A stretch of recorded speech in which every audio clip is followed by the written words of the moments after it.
Première vidéo sur un livre et sûrement pas la dernière.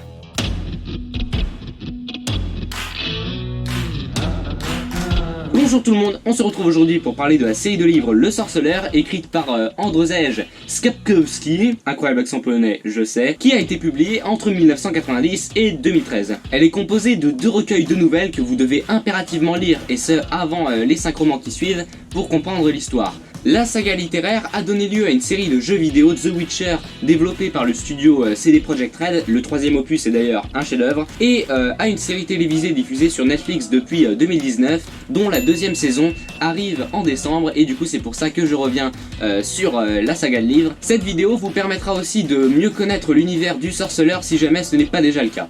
Bref, pour commencer, je veux que vous sachiez que c'est mon avis personnel sur les livres, même si évidemment j'essaye au maximum d'être objectif. Si vous avez un avis différent, tant mieux pour vous, mais n'hésitez surtout pas à me donner votre avis et à en débattre avec moi dans les commentaires. Bon visionnage, et oui, je suis en nage. Enfin, pas dans le sens je fais de la natation, même si effectivement j'ai nagé ce matin. Je veux dire par là que je transpire, parce que y a pas un pet de vent. C'est probablement la vidéo qui aura la meilleure qualité sonore de ma chaîne, tellement il n'y a pas de vent.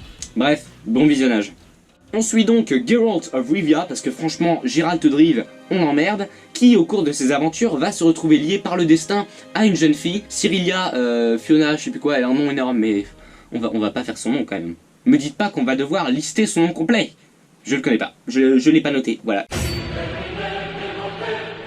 Cirilia, qui se trouve être l'héritière d'un des grands royaumes du Nord qui sont franchement pas trop mal lotis, on va dire, question pouvoir en place, domination du continent, enfin voilà quoi. Et du coup, ce qui va se passer, c'est qu'il va devoir la protéger parce qu'elle possède un mystérieux pouvoir. Et en plus de ça, vu qu'elle est l'héritière d'un des royaumes, ça attire un petit peu, on va dire, la convoitise de l'empire de Nilfgaard qui se trouve au sud, qui va vouloir un petit peu envahir le nord, histoire de se faire de la thune, de gagner des trucs, enfin bref.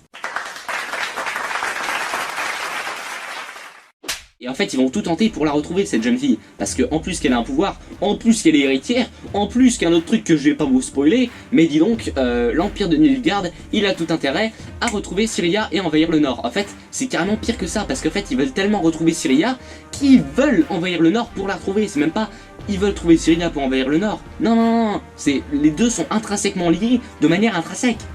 Bref, désolé, je suis un peu parti dans les tours. Geralt et sa fille adoptive vont donc être séparés par les guerres, les prophéties et les complots, et vont tenter tant bien que mal de survivre et de se retrouver dans cet univers post-apocalyptique. C'est un mensonge, c'est un univers fantasy. Bref. On commence en parlant de l'univers et de l'ambiance de cette saga littéraire. Les livres se déroulent donc dans un univers de type médiéval fantastique.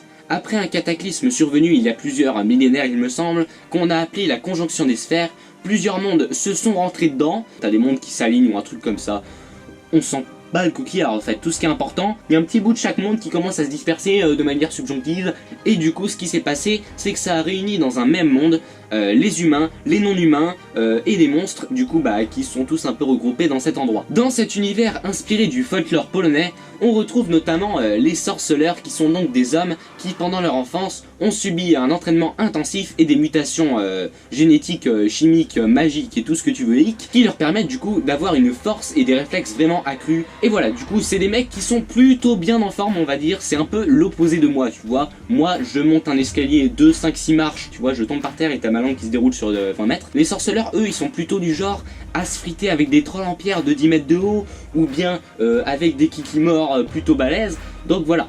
On n'est pas du tout au même niveau, mais c'est pas parce que les sorceleurs, tu vois, du haut de leur petit piédestal là, ils sont super forts physiquement, que moi j'ai pas le droit d'analyser l'œuvre dans laquelle ils se trouvent et ils évoluent. Bref, les sorceleurs ont également plusieurs capacités magiques, alors de la magie très sommaire, mais ils sont quand même capables de faire quelques petits trucs stylés, du genre paf, je te crame la gueule. Bon, dit comme ça fait très cheaté, on y reviendra plus tard, mais cet univers, malgré des personnages qui ont une grande puissance, apporte souvent une certaine dérision à ces personnages. Les sorceleurs, qui vivent plusieurs siècles, s'ils ne se font pas tuer par une bestiole avant, eh ben ils subissent le mépris et la haine, la rage, le racisme, la discrimination, tous les trucs un peu négatifs de la société, des humains normaux.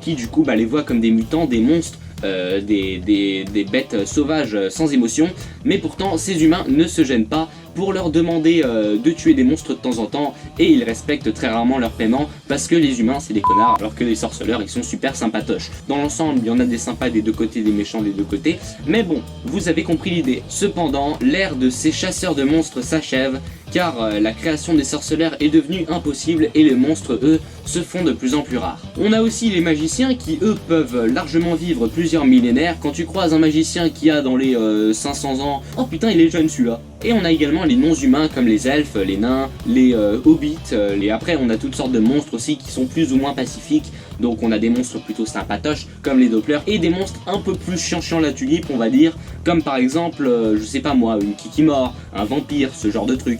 Et toutes ces espèces voient leur territoire être peu à peu conquis par les hommes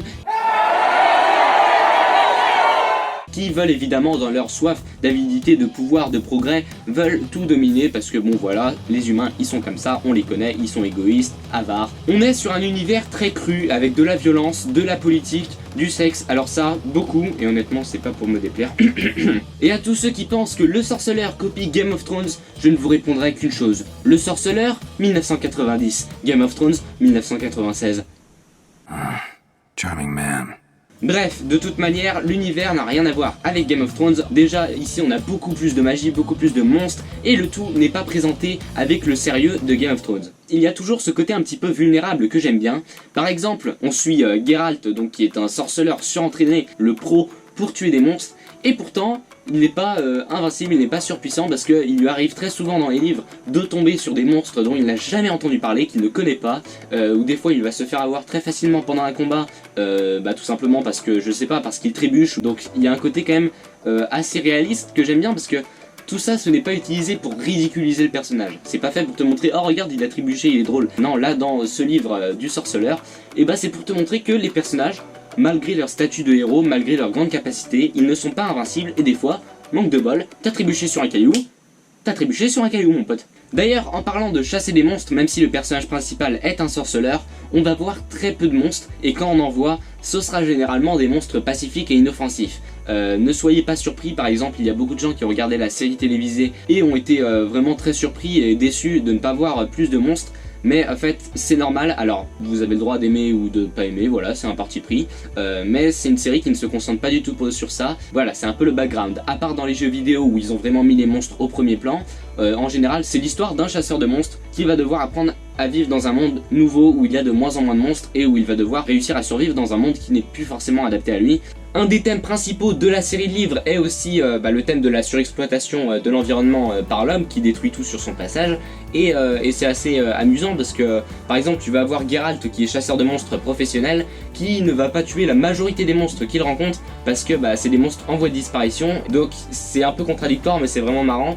Je me souviens aussi que le thème était assez présent dans une des premières nouvelles et en gros les druides du village voulaient interdire la pêche dans le lac et le maire n'était pas d'accord et du coup les druides ils disaient bah ouais mais si on continue à surexploiter le lac comme ça et va plus y avoir de poissons tout simplement et donc faut arrêter ça. Donc du coup t'as le maire qui est en mode ah bon dans combien de temps va plus y avoir de poissons et tout, et puis t'as les druides qui lui répondent dans 2000 ans il y aura plus du tout de poissons dans le lac, et du coup le maire, représentation parfaite de l'humanité qu'on a rien à foutre des générations futures, et il dit ouais c'est dans 2000 ans on s'en bat les steaks.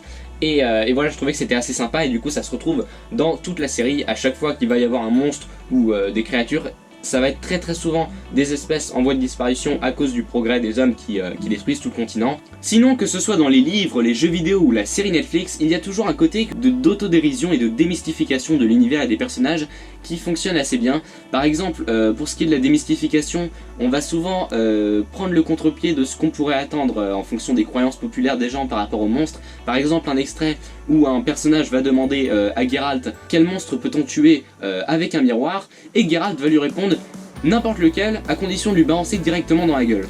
Bref, c'est ce genre d'univers où on va un petit peu se moquer de certains acquis des thèmes de la fantasy. On a aussi beaucoup de clins d'œil à d'autres œuvres littéraires de fantasy bien connues. Donc ça va par exemple de la petite référence au Seigneur des Anneaux quand un personnage va avoir une vision d'une bataille, puis un mec qui se met à hurler les aigles, ou bien à la parodie directe, pure et dure, de contes célèbres, comme par exemple on va avoir dans les premières nouvelles, on va avoir une parodie du conte de la petite sirène. Donc voilà, on est sur un univers assez intéressant qui prend souvent le contre-pied des codes du genre pour un résultat assez marrant.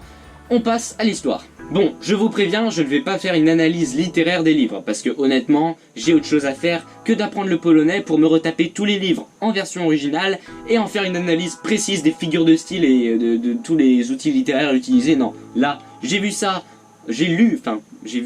l'habitude des critiques de films.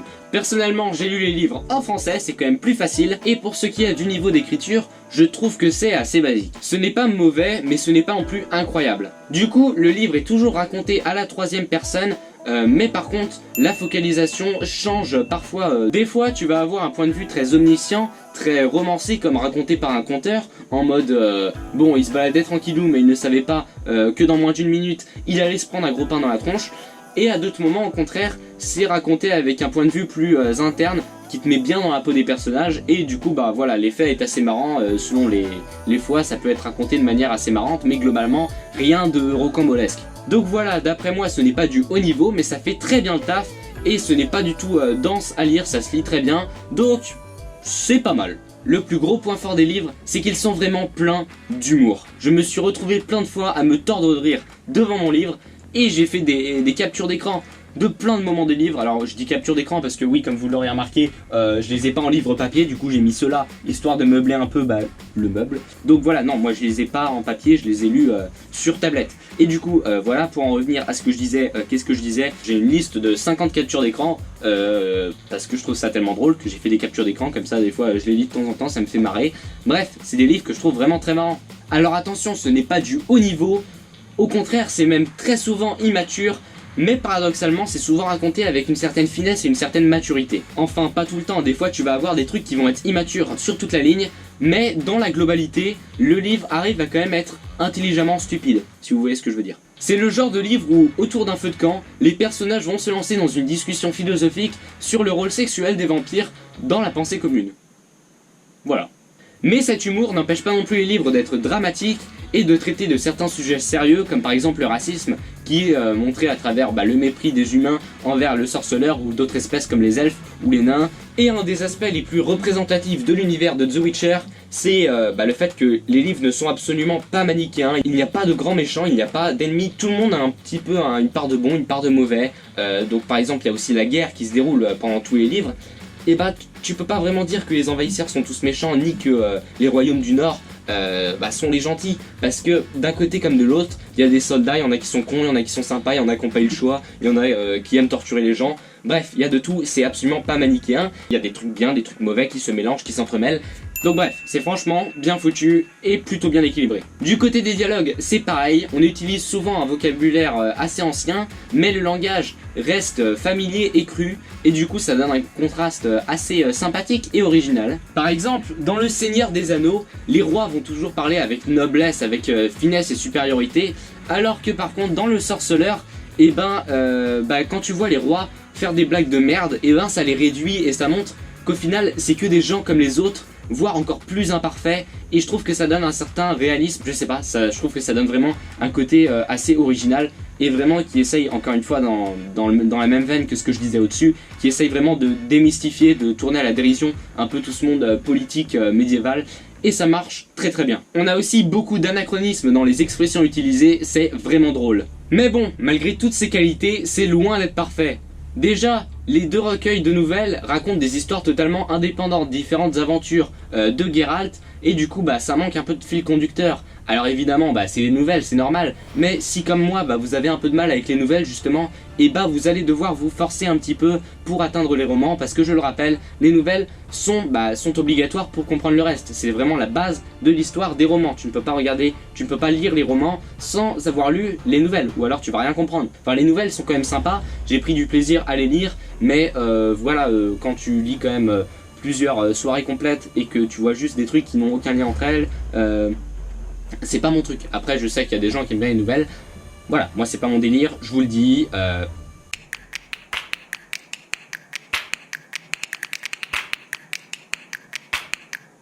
J'ai fait 5 ans de langage des signes. Mais même à part ça, la narration est vraiment chaotique. Des fois, tu vas faire des bonds de plusieurs mois ou plusieurs années entre deux nouvelles ou entre deux chapitres, à des moments totalement inattendus. Des fois c'est un petit peu déconcertant, des fois t'as du mal à suivre. Des événements entiers, des fois des événements majeurs de la saga ne sont pas racontés, c'est assez bizarre. Par exemple, entre le deuxième recueil de nouvelles et le tout premier roman, il y a un bond de plusieurs années qui s'effectue, et durant ce trou qui n'est pas raconté, et ben il s'est passé la célébrissime bataille du Mont Sudden, et on ne fait qu'en parler. Elle ne sera jamais racontée directement, mais on n'arrête pas d'y faire référence dans tous les romans. Et le pire, c'est que des personnages principaux du livre ont participé à cette bataille, et sont morts pendant cette bataille. Sauf qu'en fait leur mort n'est qu'une rumeur, et on le découvre après, mais pas pour tout. Enfin, c'est... Moi, j'ai été perdu à plein de moments. Et après c'est peut-être moi le problème, mais honnêtement ça m'étonnerait, mais des fois j'étais vraiment perdu. Ils sont en mode ça fait tant d'années que machin est mort à la bataille du Mont Sudden, et dans le chapitre d'après tu vois machin qui arrive et qui dit hey, salut Geralt, comment ça va? Oh bah salut, t'étais pas mort. Enfin, c'est pas des incohérences, c'est juste que c'est raconté de manière vraiment très bizarre, pas tout le temps. Là c'est vraiment certains points sur lesquels je reviens, mais ça va arriver plusieurs fois dans toute la série, c'est quand même pas quelque chose d'anodin. Bref, petit conseil perso, quand vous êtes perdu comme ça, faites comme si vous avez rien entendu, continuez à lire les lignes d'après, et après vous allez suivre l'histoire et faites comme si vous avez jamais entendu parler de cette merde, ok? Moi c'est ce que j'ai fait, et voilà, j'ai compris tout le reste, mais cette bataille...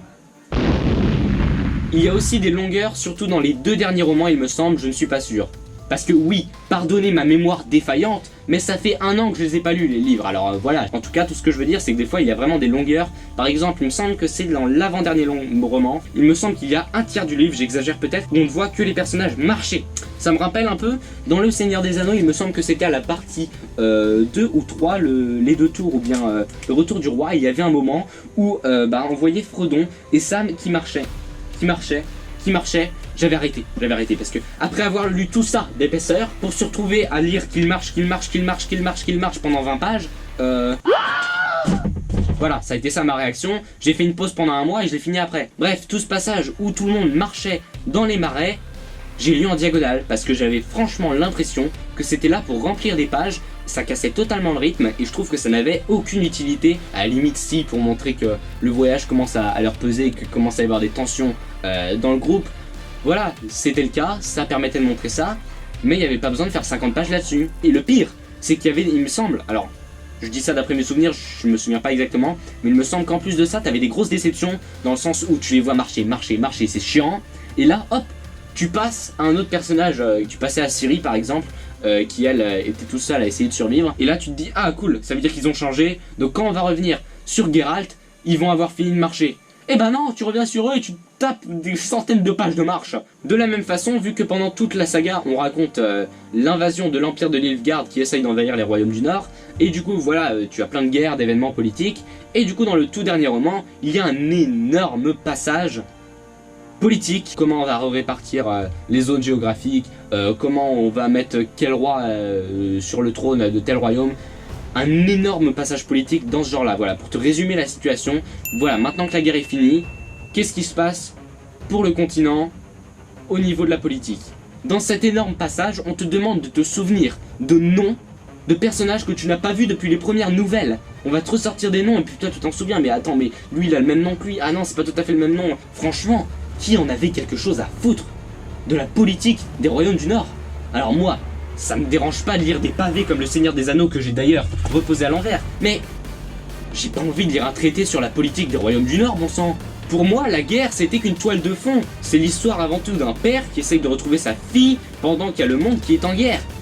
Voilà, c'est le background. Et là on a un énorme conseil de rois qui se réunissent pour répartir les terres, mais c'est pas ça qui nous intéresse. Bref, c'était un calvaire. Moi, j'ai lu en diagonale, j'ai passé des énormes pages, à part le gars qui est à fond, mais le plus grand fan de The Witcher, qui connaît le nom de tous les rois de chaque royaume. À part ça, je pense que tous les autres gens qui vont lire ce livre ne vont pas comprendre de qui on parle, ne vont pas... Enfin, je sais pas, mais moi, j'en avais rien à cirer, quoi, J'ai aussi aimé la fin ouverte de la saga, donc on va laisser au lecteur le choix d'imaginer le sort des personnages. Ça va être à eux de décider ce qui leur est arrivé, donc voilà, tu peux choisir ce que tu veux, ça c'est vraiment pas mal. Par contre, la résolution de l'intrigue, j'en suis pas vraiment fan. La toute fin était bonne, mais je trouve qu'on n'a pas laissé assez de temps à la résolution de l'intrigue pour vraiment te montrer qu'est-ce qui aurait pu se passer après la fin de la guerre. Non, là t'as la fin de la guerre et après la fin du livre. Et je trouve qu'on aurait pu laisser un peu plus de temps entre les deux. Alors en fait il y en a du temps de lecture entre les deux, entre la fin de la guerre et la fin du livre. il y a un gros bout de lecture, mais ce bout de lecture, c'est soit le gros passage politique, soit les personnages qui vont encore marcher pour rentrer chez eux. Je trouve qu'on aurait dû remplacer ces deux trucs par tout simplement montrer, une fois que la guerre est finie, qu'est-ce que font les personnages, qu'est-ce qui va leur arriver, qu'est-ce qu'ils vont faire ensemble. Voilà, je trouve qu'on aurait dû avoir un peu plus de ça. Alors c'était pas un calvaire non plus, mais voilà, je trouve qu'on aurait pu voir un peu plus ça avant vraiment de mettre fin au livre. Ça aurait mérité une amélioration, mais c'est pas non plus un calvaire. Pour finir, tout ce qui était lié à la prophétie ne m'a pas intéressé. Alors objectivement c'était pas du tout mauvais, hein, c'était bien, c'est juste subjectivement, vraiment moi personnellement là, sur ce point là, je suis vraiment subjectif, c'est juste que moi, la prophétie j'en avais rien à carrer, tout ce qui m'intéressait c'était les personnages et leurs relations, et franchement, j'ai pas été déçu. Les personnages sont vraiment un des points les plus réussis du Sorceleur. La guerre, la prophétie et tout le reste, moi j'en avais rien à cirer. Et d'ailleurs, ce n'est même pas ce qu'essaye de faire le livre. Ce n'est pas comme beaucoup de livres de fantasy, comme Eragon ou Le Seigneur des Anneaux. Ce n'est pas une histoire de sauver le monde avec un grand méchant à tuer. Non, là, effectivement, ces éléments sont présents, mais tous ces éléments sont vraiment au second plan. Et ce qui est important, c'est vraiment voir ces humains, ces êtres humains, au final normaux malgré tout leur rôle. Au final, c'est juste des gens parmi d'autres qui n'ont pas forcément une énorme place dans la guerre. Ils n'ont pas pour but de rallier des alliés pour sauver le monde. Non, eux, ils essayent juste de sortir de la merde. Et franchement, je trouve que ça fonctionne extrêmement bien. Ce qui m'a fait accrocher, c'est l'histoire de cette famille recomposée et étrange. Cette famille de sorceleurs, de magiciens, de princesses. Je ne sais pas pourquoi, mais les histoires d'un père torturé par ses émotions et son passé, qui cherche à protéger sa fille adoptive, ça me prend à chaque fois. Et du coup, là, dans le Sorceleur, j'ai été servi parce que la relation Geralt-Ciri est vraiment au cœur de l'histoire et de la saga, et elle fonctionne super bien. Il y a plusieurs choses intéressantes avec Geralt. Déjà, le fait que même si c'est le personnage principal de l'histoire, des livres, et pour autant ce n'est pas le héros, ce n'est pas lui l'élu, c'est pas le gars qui va devoir sauver le monde, etc. On te fait suivre l'histoire d'un mec quand même mine de rien assez lambda, qui lui va être entraîné dans des histoires beaucoup plus complexes et qui va vouloir se sortir de là et sortir sa fille de là, qui elle est l'élu, et du coup ça te donne l'impression d'être plus proche du personnage, et voilà, je trouve que c'est vachement bien fait. Il y a aussi le fait qu'il ne veuille jamais prendre parti, et pourtant tout le long de sa vie, il va tout le temps être obligé de faire des choix qui auront des conséquences hyper importantes, qui font que, voilà, bref, vous avez compris, c'est une série. La moralité est un des axes principaux de cette série, mais c'est toujours très difficile de trouver un petit chemin entre toutes les merdes qui se passent, et du coup c'est toujours intéressant de voir ça, un personnage qui va toujours devoir aller à l'encontre de sa philosophie. Donc voilà, c'est vraiment très intéressant. Et il y a aussi le fait qu'il va toujours devoir faire face au mépris des humains de par sa nature de mutant que lui-même a parfois du mal à assumer. Ciri, je l'adore. C'est un de mes personnages préférés, tous médias confondus. Donc voilà, je l'aime beaucoup, j'aime beaucoup sa personnalité. Et ce qui est vachement bien, c'est qu'on la suit depuis, je sais pas moi, depuis ses 5 ans, jusqu'à ce qu'elle ait peut-être une vingtaine d'années. Donc voilà, on la suit pendant vraiment une grosse période de sa vie. Et c'est le genre de personnage qui va traverser plein d'épreuves, qui va être tout le temps dans la merde, mais qui va toujours tenir bon. Et voilà, jusqu'au bout quoi, enfin... Voilà, j'aime beaucoup ce personnage. Bon, après il y a plein d'autres personnages comme Jaskier, le coureur de jupons le plus cliché et le plus drôle de tous les temps, ou encore Yennefer qu'on arrive à aimer malgré le fait que, soyons honnêtes, c'est une grosse connasse égoïste, désolé pour les mots. Donc voilà, il y a plein de personnages dans ce livre, mais c'est vraiment Geralt et Ciri qui sont le cœur de la saga, et ils marchent super bien, les autres personnages aussi sont tous attachants je trouve. Voilà, les personnages, je trouve que c'est vraiment un point très réussi du Sorceleur. Pour conclure, les personnages sont attachants, l'univers est intéressant, l'humour et le drame sont là, tout comme l'émotion, mais je trouve quand même qu'il y a plusieurs maladresses et plusieurs imperfections, des longueurs au niveau de l'histoire. Et voilà, c'est pas un livre qui est non plus écrit d'une manière incroyable, je pense pas que ce soit une œuvre de fantasy chef-d'œuvresque qui mérite d'être vraiment dans le top 5 des meilleurs livres de fantasy avec Le Seigneur des Anneaux. Non, pour moi, voilà... C'est un livre très sympa, mais franchement, c'est pas non plus le truc le plus grandiose que j'ai lu. Bref, si je devais lui donner une note sur 20 en essayant d'être objectif comme d'habitude, je lui mettrais environ 14 sur 20 je pense, parce que globalement il n'y a pas de gros défauts, il y en a mais il n'y a pas vraiment de défauts énormes. C'est de très bons livres, j'ai passé un très bon moment à lire cette saga, mais pour moi ce n'est pas un chef-d'œuvre, ce n'est pas une des plus grandes œuvres de la littérature de fantasy. Rectification, je vais plutôt lui mettre un 15 sur 20, parce que j'ai relu quelques extraits de la fin du dernier roman, et c'était vraiment hyper émouvant, j'avais envie de chialer. Alors ça n'enlève pas tout ce que je dis d'autre dans ma vidéo, il y a quand même des défauts, voilà, et ça reste de très bons livres, mais c'est pas non plus un chef-d'œuvre, etc. Mais c'est quand même vachement bien. Donc 15 sur 20, c'est mérité, l'émotion, envie de chialer, carrément. Mais elle est quand même divertissante, elle m'a fait ressentir des choses pour les personnages, elle m'a fait rire, elle m'a rendu triste. Donc franchement, je pense que c'est une bonne série de livres. Bon après, comme toujours, ma note est là, histoire de, l'important c'est mon résumé global. Donc oui, je vous conseille Le Sorceleur, c'est une très bonne série de livres. Franchement, si vous aimez l'humour et la fantasy, foncez, il n'y a pas de raison que vous aimez pas je pense. C'est vraiment pas mal. Bon après, c'est pas la plus grande œuvre littéraire. Je pense que certains fans en font trop, bon de toute façon il y a toujours des fans, peu importe la licence, il y a toujours des fans qui en font trop, mais bon voilà, c'est pas non plus un travail de maître. The Witcher Wild Hunt est un chef-d'œuvre de jeu vidéo et c'est pour moi le plus grand mérite de cette saga littéraire, d'avoir donné lieu à un chef-d'œuvre de jeu vidéo. À la base, je devais parler de l'accueil critique et financier des livres, mais j'ai oublié de faire des recherches. Non, mais de toute façon, on sait que c'est une série qui a eu un bon accueil critique et financier, elle est hyper célèbre et hyper connue. Voilà quoi, c'est une série qui a bien été reçue. Bref, je vous conseille cette série de livres. Et d'ailleurs, si jamais vous voulez jouer au troisième jeu, je vous conseille de lire les livres pour vraiment profiter un maximum. Et si vous commencez par le troisième jeu, franchement, je pense qu'il faut absolument lire les livres parce que sinon vous allez rien comprendre. Ou à la limite, vous allez comprendre le gros de l'histoire, mais vous allez louper la moitié des liens entre les personnages, la moitié des relations. Et ce serait quand même dommage. En tout cas, je ne sais pas pourquoi je vous parle des jeux, mais je vous conseille la série de livres. Bon bah voilà, c'en est tout pour cette vidéo. J'espère que vous avez l'aimé, Et si vous l'avez aimé, c'est tant mieux pour vous. Et sinon, c'est tant pis pour moi. Je transpire à grosses gouttes.